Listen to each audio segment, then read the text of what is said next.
you ate bread with yeast in it. It's going to be a testimony against you. Let's see what leavening is. Matthew chapter 16 and verse 5. Because this leavened bread is more than what we think it is. Go ahead, brother.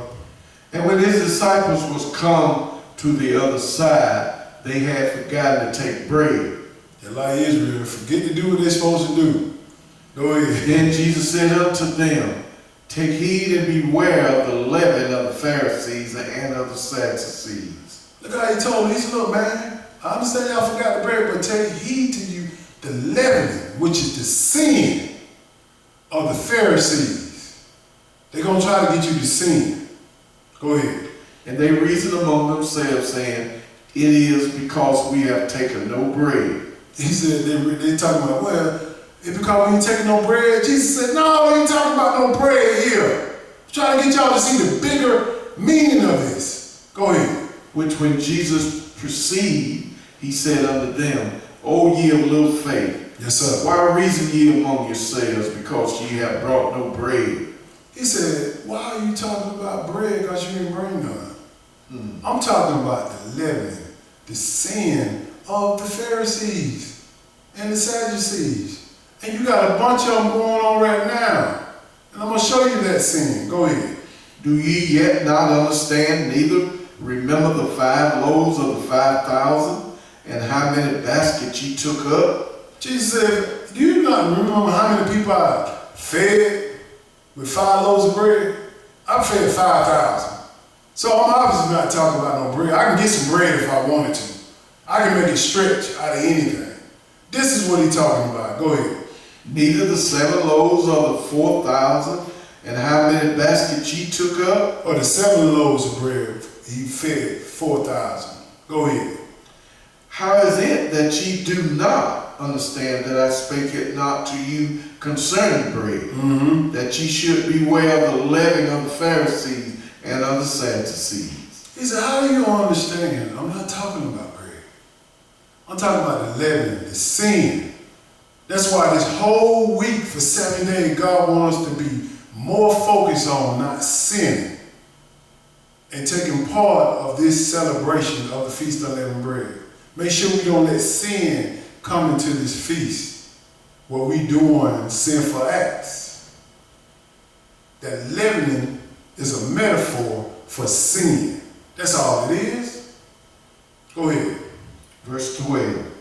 Then understand they how that he bade them not beware of the leaven of bread. That bade means he commanded them or ordered them not to beware of the leavening of bread. He's not talking about bread. He's just using bread as a metaphor or something symbolic. But what, Em? But of the doctrine of the Pharisees and of the Sadducees. This is what he wants us to make sure that we don't get caught up in, the doctrine. And believe me, this week right here, Easter Sunday, a bunch of them still gonna get caught up in that doctrine. Let's go to 1 John chapter 3. I want to show you what is sin. So people won't think smoking, drinking, and dancing is sin. 1 John chapter 3. 1 John chapter 3 and verse 4. So we'll get an understanding of what it's saying. It's just one verse here. Go ahead. Whosoever committeth sin transgresses also the law. For sin is the transgression of the law. So if you don't know the law, how do you know you sin? If you don't know, if you just think we talking about bread that have yeast in it and not bread that have yeast in it, which is leavening, you will miss the law. You will miss it. You won't understand it. You won't understand it at all because you are not familiar with the 10 Commandments, which is the foundation of the law, and all the other laws that are not written in the 10 Commandments. Homosexuality ain't written in the 10 Commandments. Man shall not wear what pertaining to a woman is not written in the 10 Commandments. Tyler Perry, Martin Lawrence, all them people that dressing up with dresses as males. You got to know this law, and there's more than 10. And most of all, the Feast of Unleavened Bread has a law too. If you don't keep it, you'll be cut off from Israel. Let's go to Titus chapter 1. I want y'all to see how Jesus told us to cut these lies off. Because we got a bunch of lies out here.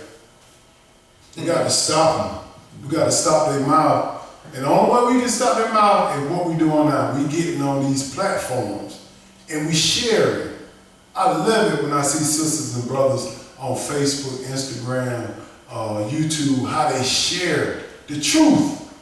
This is how we stop them, because I know a bunch of pastors on these Facebook, Instagram, and they members saying, Pastor, what about this? What's going on with this? And they got questions and they can't answer them. That's why I keep posting, y'all. Keep posting. Titus chapter 1 and verse 10. If you get it, brother, go ahead. For there are many unruly and vain talkers and deceivers. Yes, sir. Especially they are the circumcision. Who are the circumcision? Israel. Vain talkers. You know what vain is? Jesus died on the cross. When he died on the cross, those laws was done away with. Vain. Evil. If you tell somebody that, you ain't nothing but a devil. If you tell somebody they ain't got to keep the, thou shalt not commit adultery, thou shalt not steal, thou shalt not lie. That's what you telling people. When you telling them that, say when Jesus died on the cross, he did away with them laws. You better understand what law he done away with. The animal sacrifice law and the ceremony law, what the Levitical priest had to do. Go ahead. Verse 11. Whose mouth must be stopped. Yes, sir. Who subvert whole houses, teaching things which they ought not for filthy lucre's sake. This is all those Sunday pastors are doing. They teaching this stuff of Easter, Christmas, to keep that money rolling into that plate. That's what they're teaching it for. Because it's not written in the book. They're teaching it because if they don't put Christmas on the table, if they don't put Easter on the table, the mothers of the church or the older men of the church, oh, we got to go find us another church. Because they're not teaching this. They're not having Easter Sunday. They're not having Easter speeches. They're not having Easter hunts. They're not having helicopter drop with presents in them. I can see these folk do all kind of stuff when they dress up Easter Sunday. It's a crying and a shame. And I'm going to show you something about Easter Sunday in history, because we can't read it in the book. But God said we got to stop these people's mouths. Keep posting. Keep sharing videos. Keep putting the word of God on these social media platforms. Go ahead. Verse 12. One of them says, even a prophet of their own said, the Christians are always liars. Yes, sir. Evil beasts, slow bellies. These Christians, they're always liars. How do you know they're liars? He said, he told us in 1 John chapter 2, if they don't speak according to the law, the truth is not in them. They are liars. If they're not telling you the law, they are liars. Go ahead. This witness is true. Wherefore rebuke them sharply. Yes, sir. That they may be sound in the faith. This ain't telling you to go out there fighting nobody. When you rebuke them sharply, say, no, man, that's incorrect. I'm not going that way. I'm not going with you to Easter Sunday program. That's how you rebuke them sharply. Ain't no disrespect. Just say, no, I ain't doing that. I'm not coming over there for Christmas at 3 o'clock. I'm not coming over there for Thanksgiving at 1 o'clock. I'm not coming over there for Easter program at 3 o'clock. I'm not. That's how you rebuke them sharply. And separate. Go ahead. Verse 14. Not giving heed to Jewish fables and commandments of men that turn from the truth. This is what we have today. And it's coming up this Sunday right here, Easter Sunday. Commandment of men. Jewish fable. It's a Jewish fable. Amen. Israel the one brought this stuff into the body of Christ. We taught the nation how to sin. Go ahead. Unto the pure all things are pure. Yes, sir. But unto them that are defiled and unbelieving is nothing pure.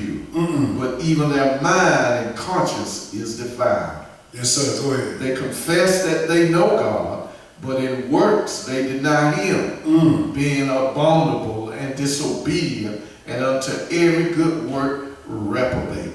And this is what their minds are taking them to. God said, your work, which is what you're doing with your hand, will tell if you're doing the right thing or the wrong thing. We work to keep the Feast of Unleavened Bread. All the high holy Sabbaths we work to keep. This is our work. It shows to God that we are keeping it. But when your work shows you getting together for Easter speeches and resurrection, that's what it is, Resurrection Sunday, where you getting this from? Jesus wasn't resurrected up on Sunday, and I'm going to show you that today. Let's go to Acts chapter 12. Let's understand how to stop them. How God says stop these unruly talkers. Acts 12 and verse 1. Just want to make sure we're doing everything according to the book, not the way we feel. Because people right now will take this lesson and they'll just say, you know what? I got to do something. No, you ain't got to do nothing about it. Never no vengeance. What you do is share this video. Share the truth. This is how you stop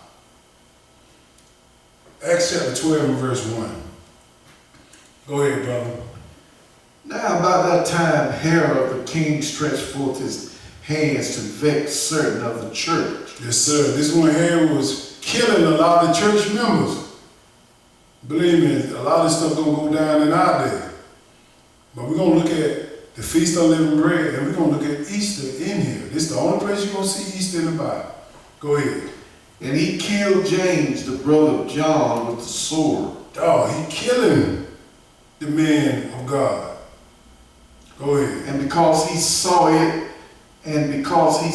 it pleased the Jews, he proceeded further to take Peter also. So our own brothers was against us. They pleased to see that the man of God with truth was being killed.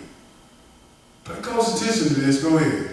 Then were the days of unleavened bread. So mean to tell me, they was keeping unleavened bread then in the Acts? Amen. And also they were keeping something else. Go ahead. And when he had apprehended him, he put him in prison and delivered him to 4 quarters of soldiers to keep him, intending after Easter to bring him forth to the people. You see what they did there? After Easter, which is their pagan worship day, they said the days of unleavened bread, they was killing our disciples on them days of unleavened bread. But after Easter, they said, well, we're going to hold up at the day of Easter of our celebration. God do not want you to be like this. Let me show you about Easter. We're going to go to a little history, and my brother going to read something about Easter and where it came from and where it originated and what they was doing around this time. So when you go to church Easter Sunday, you'll know your instructions. Go ahead. Easter was originally the celebration of Estar. Yes, sir. The Assyrian and Babylonian goddess of fertility and sex. Now understand, this Estar goddess, she was a goddess of fertility and sex. This is all she was doing, having sex. Go ahead. Her symbols, like the egg and the bunny, were and still are fertility and sex symbols. Yes, sir. Or did you actually think eggs and bunnies had anything to do with the resurrection? After Constantine decided to Christianize the empire, Easter was changed to represent Jesus. But at its roots, it's all about celebration, fertility, and sex. This is what it's all about. They were having temporal, when I mean temporal, church prostitution on Easter Sunday. That's right. Amen. They was in church having sex with your wife, his husband, his daughter, her son. They was all having sex. And most of all, they were having gay sex too. All of that was going down on Easter Sunday. Read it in history. All this came from a pagan goddess of Astarte. And most of all, Constantine ordained this because he was a sun worshiper. And he made sure he kept this paganized program going as it's going today. Folks say, bro, we ain't having no sex in church on Sunday. What you talking about? But you still holding that same evil pagan custom. And you go research the doctrine behind it. You will be so ashamed. I would be. But when we research the doctrine of the Feast of Unleavend Bread, God wants us to remember what he done for the Israelites and deliver them out of slavery. And he's going to do the same thing in the future. Remember this day. Rehearse it. You finished with that? Yes, sir. Let's go to John chapter 19. Let's see where they get Easter Sunday or Resurrection Sunday from. Show you where they get it from. And they do not understand the high days. This is why they jack it up. Because they see Sabbath. And they think it's the weekly Sabbath. Let me show you what happened around the time Jesus died. John chapter 19, we're going to start with verse 30. John 19, verse 30. This is when Jesus was on the cross and was about to die. Go ahead. When Jesus therefore had received the vinegar, he said, "It is finished." Yes, sir. And he bowed his head and gave up the ghost. So this is the crucifixion of Jesus when he died. Now listen to what the instruction was, what the Jews, listen to what they was talking about. Go ahead. The Jews, therefore, because it was a preparation that the bodies should not remain upon the cross on the Sabbath day. Stop. First thing, most Christians see Saturday, which is Saturday. He said it was a preparation day. We know the preparation day is Friday of the weekly Sabbath. Then they heard Saturday, and they said, okay, that's the 7th day. But they didn't read the ones in the thing in parentheses right here. Let's read the parentheses. Go ahead. For that Sabbath day was a high day. What is a high day? Feast. It was a feast day. Amen. Jesus died on the Passover. And the next day was the Feast of Unleavend Bread. Those 2 days don't happen at the end of the week all the time. It's not like the weekly Sabbath. We got a weekly Sabbath where we start a preparation day, which is Friday. We prepare all our food and get it right. And then on the 7th day, we rest in and congregate. But most people go inside this particular verse and say, oh, so Jesus died on Good Friday and he was resurrected up on Sunday morning. Because his body was on the cross on Friday. That is not what they're talking about. Amen. That is not. I'm going to show you what this high Sabbath was. A high Sabbath meaning it comes in the middle of the week or the beginning of the week. It don't happen on the regular Sabbath day. That's right. Read that over again. Go ahead. The Jews, therefore, because it was the preparation that the bodies should not remain upon the cross on the Sabbath day. Yes, sir. For that Sabbath day was a high day. He sought Pilate that their legs might be broken and that they might be taken away. And they said that Sabbath was a high Sabbath. That's why we always say happy high Sabbath.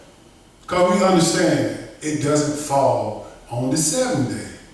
A lot of these feast days, a lot of these high holy days do not fall on the regular Sabbath. And he showed us there. But let me show you how long Jesus was in the grave. Let's go to Matthew chapter 12 and verse 38. Because a lot of people think you can get Friday evening till Sunday morning early, 3 whole days and 3 whole nights. You cannot get that calculation. Stop lying to these preachers. Stop lying to your congregation, preacher. Let me show you how long Jesus is supposed to be dead. I'm going to show you when he died. I'm going to show you when he was resurrected. It's all in the book. We just want to make sure you understand about this Feast of Unleavend Bread. And don't get caught up in Easter. Get caught caught up in the Feast of Unleavend Bread. Matthew chapter 12, and we'll start at verse 38. Let's see how long Jesus is supposed to be dead. Go ahead. Then certain of the scribes and of the Pharisees answered, saying, Master, we would see a sign from thee. But he answered and said unto them, An evil and adulterous generation seeketh after a sign, and there shall no sign be given to it, but the sign of the prophet Jonah. Stop looking for a sign, Israel. Just read the book and go with what he says. A lot of us look for signs in the sky. He said, even an adulterous generation looking at the sign. But he said, I'm going to give you one. Because he knew these people were going to mess up his when he died and when he was resurrected up. Go ahead. For as Jonas was 3 days and 3 nights in the whale's belly, so shall the Son of Man be 3 days and 3 nights in the heart of the earth. So Jesus gave us a clue. He said that Jonas was in the whale's belly for 1, 2, 3 days and 1, 2, 3 nights. So shall Jesus be in the grave. Now Jesus is supposed to die Friday evening and resurrect up on Sunday morning. That's some tricky Chinese math or something. I can't calculate that, L. That ain't even but probably 1 day and maybe 2 nights or a night and a half. Right. That ain't 3 whole days and 3 whole nights. Exactly. So how you come up with Resurrection Sunday? First of all, we need to know when he died. Let me show you. It's all over here. Let's go to Daniel chapter 9. Daniel chapter 9. So we'll understand that Jeff ain't up here just running his mouth on the Feast of Unleaved Bread telling you what he feel. Oh, we said we're going to praise him anyway. Daniel chapter 9, we're going to start with verse 26. We're going to show you when Jesus died so you can throw the lie away of Good Friday. That's a lie. Matthew chapter 9 and verse 26. This is Matthew chapter 9 talking about the 7th-week prophecy, but we're dealing with when Jesus died right here. Verse 26, go ahead. And after 62 weeks shall Messiah be cut off. Who's the Messiah? Amen. He prophesied. Who's the Messiah? He said cut off. What did Jesus do at the cross? He died. He was cut off. Go ahead. But not for himself. Mm-hmm. And the people of the prince that shall come shall destroy the city and the sanctuary. Yes, sir. And the end thereof shall be with the flood, and unto the end of the war desolations are determined. What did Jesus tell them in Matthew chapter 24? He said, see all these things, that this temple shall be torn down.